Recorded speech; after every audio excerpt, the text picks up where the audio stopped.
Hey, how's it going? I am Brandon Lee, and today I wanted to talk to you about some lenses that I was excited to try out. So this is not a sponsored video. This is just going to be my own personal thoughts about these new Samyang V-AF Cine lenses. By the way, the footage that you're seeing right now is shot with the 35mm lens on my Sony a7 IV. So B&H was kind enough to let me borrow these lenses for a few weeks to try out, and I took them around the city just to see if they can actually work for me and my workflow. So I'm a run and gun filmmaker, which means I'm almost always shooting solo or with a very small crew, and if you've seen my channel before, you know that I use a gimbal quite frequently, which means that I need lenses that work well with that kind of a shooting environment. Up until this point, I've been putting together my lens kits with lenses from different manufacturers that are different sizes, different weights, different looks, so I just wanted to make my life a bit easier by using lenses that come from a matched set. Let's start off with the most important feature of these lenses, which is that they are supposed to be perfectly matched. Each lens is 280 grams, f1.8 aperture. They have the same filter thread, 58mm. They have standardized focus gears in exactly the same place. Each lens has a mode switch, which allows you to change the function of the ring from focus to aperture adjustment. And also each lens has a focus hold button, which allows you to press to hold the focus or release to re-engage the autofocus. And yes, all of these lenses are autofocus. Now, the whole reason I'm making this video and the whole reason I wanted to try these lenses was because I just wanted to see if there's a faster way to work with primes on my gimbal. So let's say I'm shooting and I want to switch lenses. The first thing I would do is I would flip out my tripod feet, drop this on the ground here, then I would put my gimbal to sleep just like that, and I'm locking off all the axes, and then I would detach one lens, set that down, take the back cap off the next lens, drop that on, and then I would take my magnetic V&D filter, drop that on there, and put that bag in my bag or something, and then I would detach all of these locks and unsleep the gimbal. Now it's back awake and we're ready to shoot. The reason I was able to do that so quickly is because I didn't have to rebalance anything. The lens is the same size, the filter is exactly the same, so I just swapped out the lens, swapped out the magnetic filter, and I was ready to go. So right now I'm mounted up on the DJI RS3 mini gimbal, and it's very easy to hold this one-handed, very easy to hold it at odd angles, do any kind of shot I might want to do. However, it's not so light that, for instance, if I were to try to extend it all the way out like this and go up and down and do 10 takes, I would eventually get tired. I would still feel the weight. Like when I do this, I'm definitely feeling it on my shoulder a lot. So they don't feel like pancake lenses, they don't feel like APS-C or micro four thirds primes. They definitely have a bit of weight to them. However, the weight is quite well balanced, which means that the lens is not longer than it needs to be. It doesn't extend out from the camera's body any further than necessary. I think 90% of gimbal users would consider these lenses to be totally fine, and they're certainly going to be a lot lighter weight and a lot easier to use than that 24-70 f2.8 that I see so often on people's gimbal rigs. Next thing I want to test is if these lenses all have exactly the same look. Do they all have exactly the same color, the same contrast, all that? So we're on the 24mm lens right now, and I'm about to switch it to the 35. So now we're at 35mm, same exact settings on everything else. And now we're on the 75mm lens. Same filter, same settings, everything's the same except for the focal length. Same game every other weekend, with my heart in the palm of my hand. Tear it all apart, or I let you do it. This is just so typical. I'm sick of love. We're never forsaken enough to run from what feels wrong. I'm sick of love, but not enough to stop.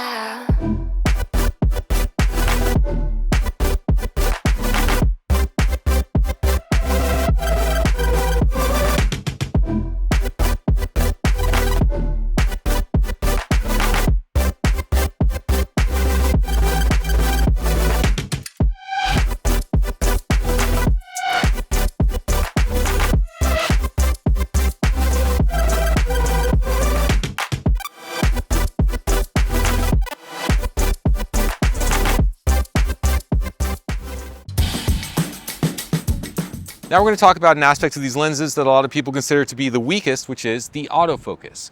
So I have the autofocus speed turned up all the way. This is maximum speed right now. And I'm walking toward the camera and walking away.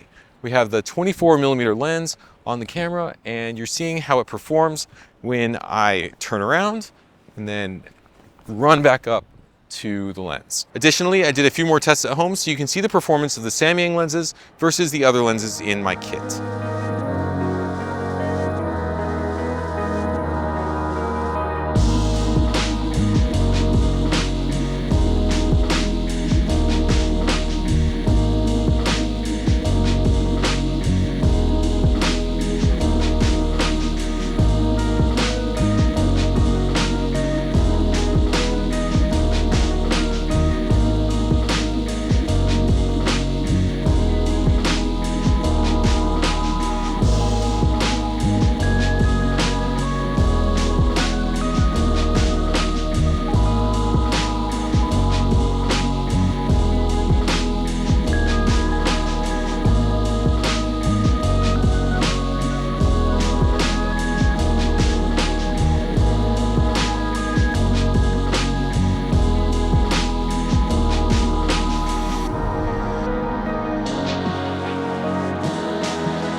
Okay, now I want to talk about the manual focus experience of these lenses because they are supposed to feel like true manual focus lenses when you turn the focus ring. So I'm going to start focused on the camera that's filming me, and now I'm racking my focus to this cup that's in front of me, and then back to the camera.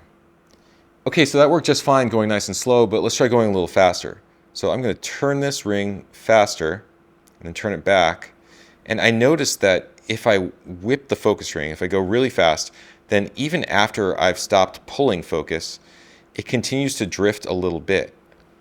So there's a little bit of mechanical drift after you stop turning the ring. And actually, I'm going to just keep racking it back and forth, back and forth, back and forth.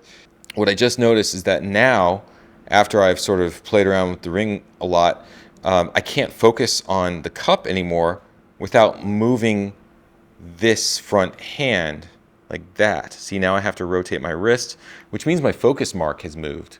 Now I've got the 35 lens and I'm trying the same thing, back and forth, back and forth, back and forth. And finally, here's the 24mm lens and I'm doing the same thing, back and forth, back and forth, back and forth. I can no longer focus back on the cup without moving my front wrist. Now it's in focus.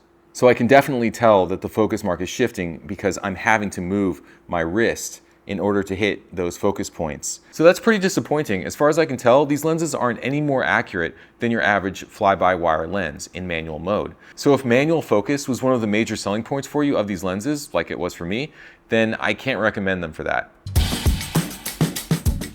Okay, final thoughts on the Samyang V-AF Cine lenses. So overall, I really did enjoy using these lenses and I would like to keep using them on my gimbal. They're not perfect, especially the manual focus.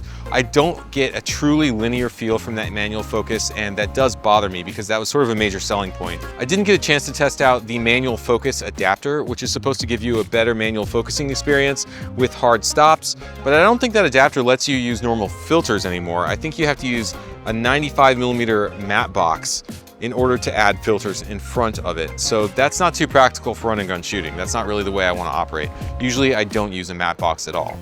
The autofocus is fine, I think. I didn't see a lot of problems with it. When I used it out in the real world, I didn't have many shots that I had to throw away just because the autofocus was too slippery. I feel like overall I didn't notice a huge performance difference between these and the Sony lenses.